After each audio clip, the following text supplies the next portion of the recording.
Listen, before we begin, I have to put this up here right in front so that there's no misunderstanding. Nothing presented in this recorded recovery seminar is intended to be, listen, nor does it constitute diagnosis of anything of any kind or medical anything of any kind. I don't do that. Others do that.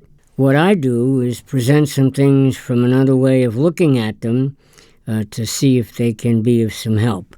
I put another spin, another angle outside the box for those who struggle. So I'm reaching out. I'm reaching out to help them.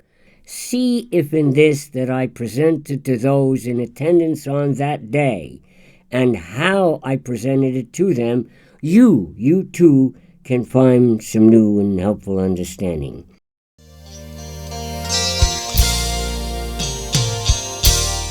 This is an outside-the-box, another approach recovery seminar for those alcoholics and addicts who struggle with their sobriety, many of whom have relapsed again, and yes, yet again. See if it helps you. Here's the seminar.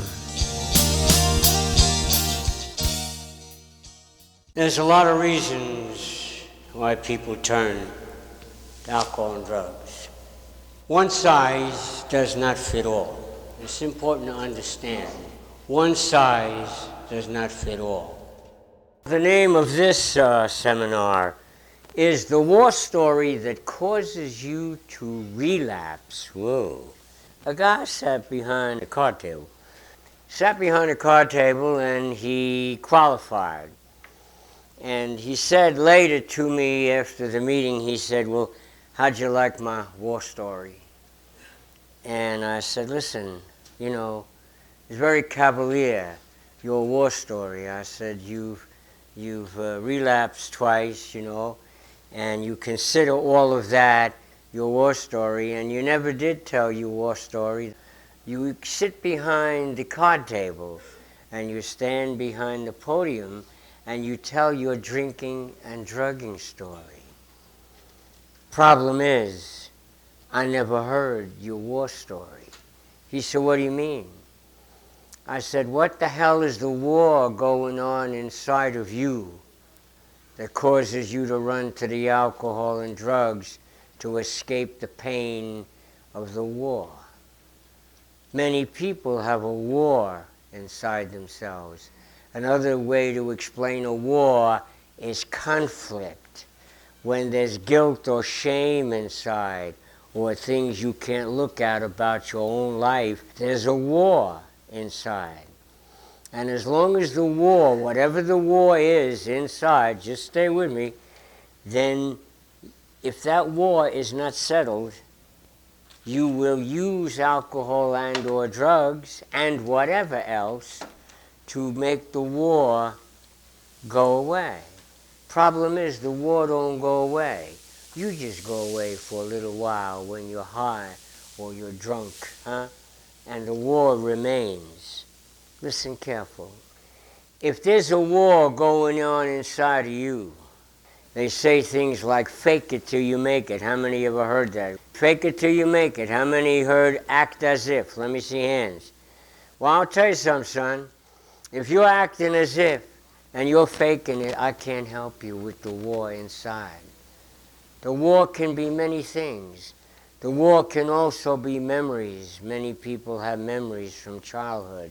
Many people have memories, horror memories, growing up. Anybody willing to raise their hand? And there are many people who are basically a haunted house. The haunted house isn't the house on the corner. The haunted house is the house in the corner of your mind with the memories of the house where you lived, where those things happened. And there's a war. Many people with a war inside, and they tell the drinking and drugging story, but they don't tell about the war. Why is that? Somebody might say, if you told about the war, you're sitting on a pity pot. Somebody might even say, you know, forget your past. That's wrong for anyone to tell you forget your past. Your past is your history. You can't forget that. Many things and the war that's inside is burned into our memories. Anybody raise their hand on that? Yeah, look at this. And so if something in your past haunts you, you need to get help to take the haunting out of your past. The war story, the war inside. The young man shared with me. He said, he's a young guy, about 36, 37, came out of prison. Tough guy. He did a bid and did a second bid. And you don't show your feelings. You show your feelings up there, how many know you? It's all over. Yeah. And he shared with me, he said, he was doing a one-on-one, see, and I was in a room with him. It was in the evening. He said, you know, my brother and I, when we were little children, we were foster children, and we lived in this home with the foster parents. He said, they kept us in the basement. We just kind of lived in the basement. And he said they had a mattress down there we slept on. And he said, I was a little boy. I was afraid of the dark. Sometimes I would go upstairs and the top of the basement steps, see, where the light was coming in under the door. And he shuts the light off in the room where we're talking and the light is coming in under the door. And he says, see? And my foster father would open the door and he would roll me down the stairs. He cried, starting to cry, tough guy. He said, I was just a little kid. And they were doing that, you know. We was hungry. My little brother and I were always hungry, you know. They hardly fed us much, and there was magazines in the basement, and he started to get upset. And he said, the pictures of the food, son of a bitch. We ate the pages. We was hungry. We ate the pages with the pictures of the food on it. Now, he was hurt as a child. The name of the seminar is The War Story That Causes You to Relapse. And so he was damaged as a child. Hurt people, damaged people, damage other people. And he acted out antisocially. And he wound up in prison. No one asks you when they handcuff you what was happening then, you know. You act out, and that's what happens. When he was upstate, he acted out even more, hurt people, and he did not fare well. But here he was with a war inside. Just listen. Now, I heard him qualify. I heard the drinking and drugging story. I never heard the war story. The war inside that caused him, just listen, because he couldn't resolve it, the war inside that caused him to run to use the drugs. And he said, I wanted to see you, Rev. He said, they say you look at things differently, he said. And where, and he used the F word, where the F was God when they were doing this to two little kids? He wants to know. And I tell you what, ladies and gentlemen, I think that is a very fair question. First, I had to find out from him what whoever they were told him about God, because when he told me what they told him, God didn't play out the role for little children who were so abused. And I had to help him through that. The war story that can cause you to relapse. What is the war that goes on? The young girl cried. She broke down and she cried. And she said that her mother, when she was a little child, screamed at her, you little bitch, you are an abortion that should have happened, that didn't happen. I should have flushed you down the toilet. She lived with that. She qualified. Just listen. She told her drinking and drugging story. But where was she going to say that? She cried when I sat with her. She said, they told me I better get off the pity pot, that I was just feeling sorry for myself. Who told you that, I asked her. They, and let's not go into that. But I said, you know, when something like that happens to you and your heart cries that way, you have a right to feel sorry for yourself. You have a right to cry for you. That was a tragedy and something that impacted you on such a level that your self-worth was zero. And then when you found the alcohol and the drugs, along with it, young lady, watch, Along with the alcohol and the drugs came men, alcoholics and addicts, on every street corner. They would flush you down the toilet once a week. And that's the life she wound up in. So that has to be cared for. Okay, listen, let me insert this here, please. This is not about blame or being a victim. It's about overcoming this stuff that drives and has driven so many people to the use of alcohol and drugs to escape this stuff. This is about helping you to overcome it without using alcohol and drugs. That's the purpose of this, as you see, as it goes forward, okay? Back to the seminar. See, when she heard the seminar and she cried, what happened was no one knew this. She was holding it inside and using the alcohol and drugs to make the pain of it go away. Can I see some hands here now? Yeah. And to use the alcohol and the drugs to make the pain of it go away. But you see, she wasn't using this as an excuse. There was a reason behind it that had to be addressed. And once it was established, just listen, and the causative factor, the reason, she was validated. I validated her. This was a tragedy. Let me insert this here, please. Validating the pain and the wounds isn't validation to use. It's not.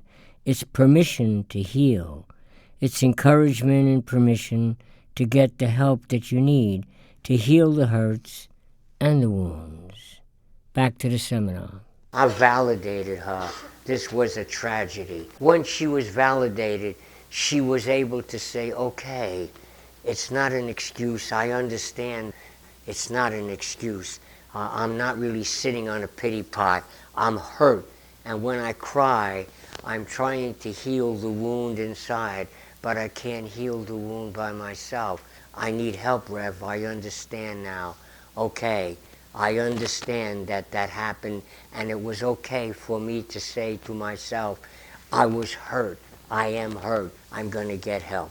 The wall was uncovered, and she didn't have a war now. She had a purpose to say, okay, I have to deal with what happened. Is this touching anyone here? Let me see some hands. Many, many hands going up now. I had a war inside in my own life. Oh yeah, I wouldn't share that, but I had a sense of low self-worth. I couldn't tell you how I felt. I was crying one day, and he said, if that's the way you're going to be, go to your room. I don't want to see that. Whoa. I started crying more. He said, you want something to cry about? I'll give you something to cry about. Whoa, I ran to my room, sat on the bed crying, sobbing. I was hurt. How many can identify with this? I went to my room. I sat on the bed looking at the doorknob, sobbing. And the doorknob was the important piece. Why was that? Because I was hurt. Just listen. I wanted my daddy to come in. I wanted the doorknob to turn. I was wounded. Can anybody see that? I was hurt. He didn't lay a hand on me. They say sticks and stones will break your bones, but names will never harm you. The sticks and stones will break your bones and your bones will heal, but the names will go around the canyons of your mind for a lifetime. And they put you into a painful prison without walls. Yeah, it's not all about alcohol and drugs. There's other stuff involved. I got up off that bed finally. I turned the doorknob. I came into the living room, and he heard me come in, and he dropped the newspaper below his eyes, and he said, now that's much better, he said. Wow, that's much better. So I learned some things. One of the things I learned is that if I want you to like me, I better not let you know how I feel. And the other thing I learned was how to wear a mask. I had a lot of masks. How many have masks? Yeah. And the mask I used hid me from you, see? There was a war inside, a war. And I did some things, and I had guilt, and I had some shame, and I did those things. And I wore the masks. Listen, after a while, I had a wardrobe of masks. And the masks hid me from you, but I'll tell you what, the masks hid me from me, and I hid the war inside, and the pain and the conflict and all of that was still going on inside. Anybody raise their hands on that? Yeah. Now you see, in the beginning when I began to speak, only a few hands would go up. Now more hands are going up. Why is that, Rev? Because I took my mask off. I showed you who I was, and it becomes safe for you to take your mask off. How did we take our mask off, Rev? You raised your hand. You identified. You took your mask off and showed yourself that you identified with what I'm saying. That war story inside, let me tell you, it's a big thing.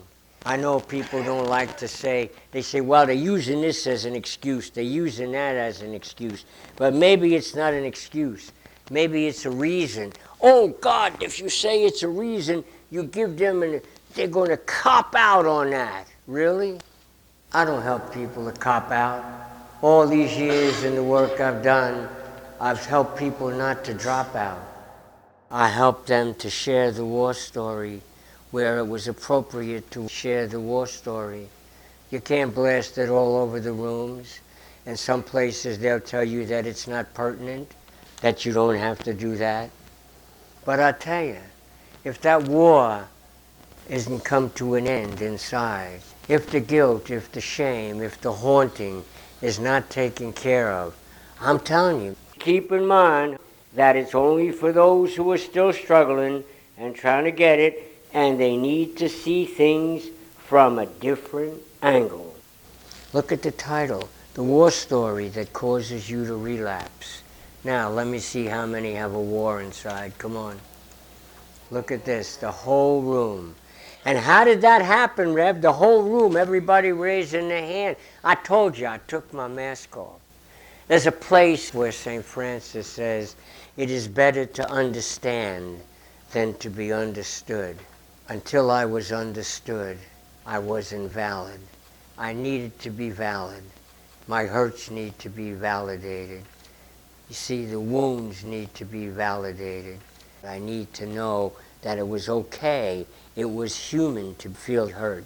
It was human to feel that way about what happened. It was human for the girl to cry. You're saying valid. You need to be understood.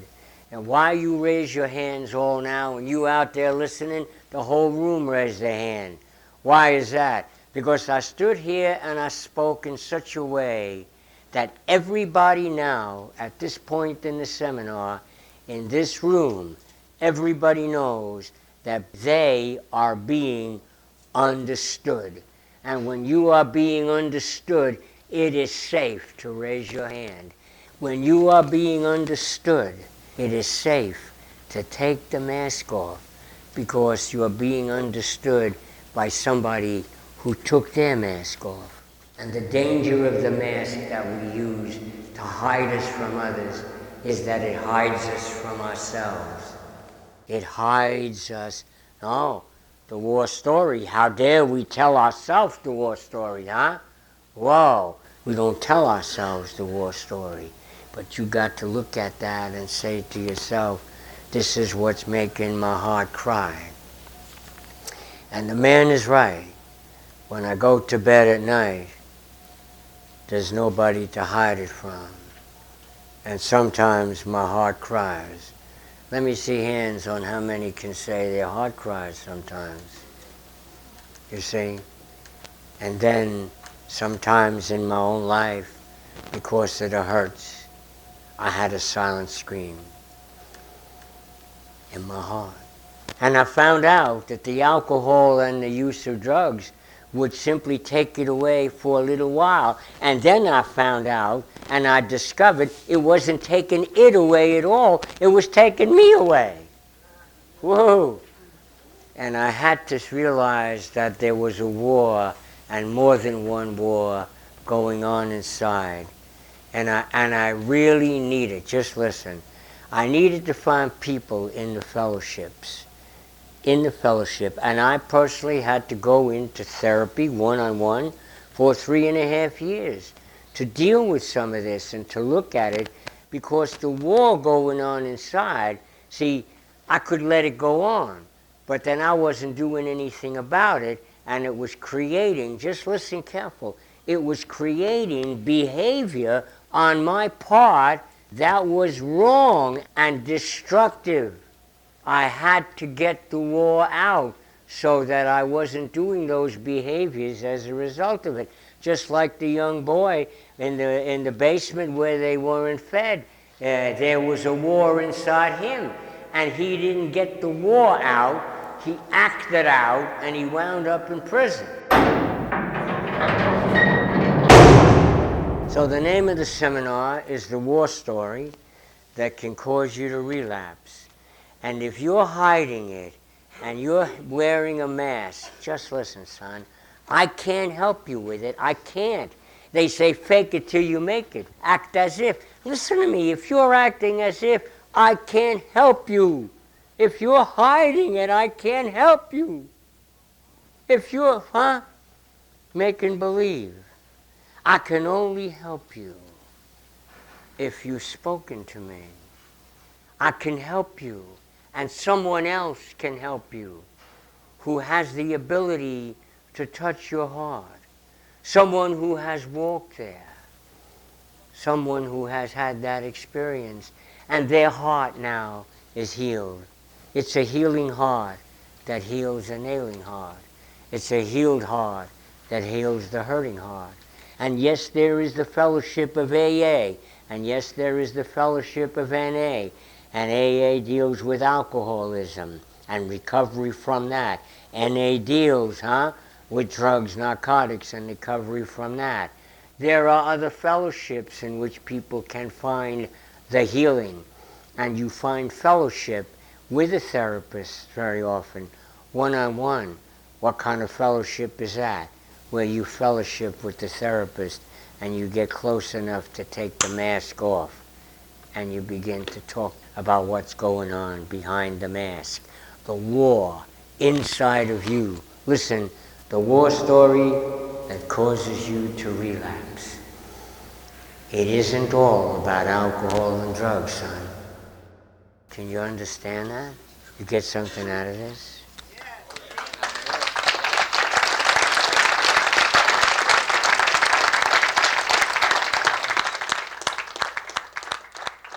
Hey, if you found this outside-the-box recovery seminar that I just presented helpful to you, then share it. Share it with friends on Facebook and on Twitter and on your other social media accounts. You may help someone else's recovery by doing that. Well, that's the seminar. It's important, however, to understand that it's not offered as a replacement for your participation in the treatment and self-help programs that are available. It's offered to you for the purpose of opening new understanding and to encourage you to get into the appropriate self-help and treatment programs that are available for your life. Thanks for listening, and I'll see you around.